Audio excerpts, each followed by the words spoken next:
अस्सलाम वालेकुम। मां अरशद ब्रुई सभी दोस्तन की भली का सभी दोस्तन के लख लख मुबारक हुजनि।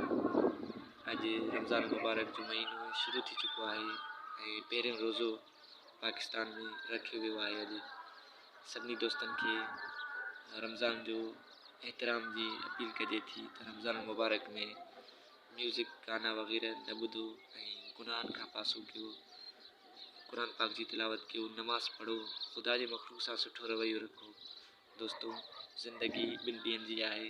वॾी ख़ुशकिस्मती आहे दोस्तों, असांजी ज़िंदगी में रमज़ान मुबारक जो महीनो बार बार ऐं हर साल में अचे थो। असांखे वॾी ख़ुशी थिए थी त रमज़ान में असां जेको आहे त इबादत कयूं, इबादत करण जो मौक़ो मिले थो असांखे। दोस्तों, 5 वक़्त नमाज़ पढ़ो, ख़ुदा जे मखलूक सां सुठो रवैयो रखो ऐं दोस्तों पंहिंजे पाड़ेसरनि जी जेको आहे त सार लहो, उन्हनि खे अफ़्तारी करायो, उन्हनि खे सहरी करायो ऐं सदका जारिया ॾियो, ग़रीबनि मिसकिननि जी मदद कयो। दोस्तों, इन में ई कामयाबी आहे। अगरि तव्हां कामयाबु थियणु चाहियो था त कंहिं मिसकिन जी मदद कयो, उन्हनि खां दुआऊं वठो। दोस्तों,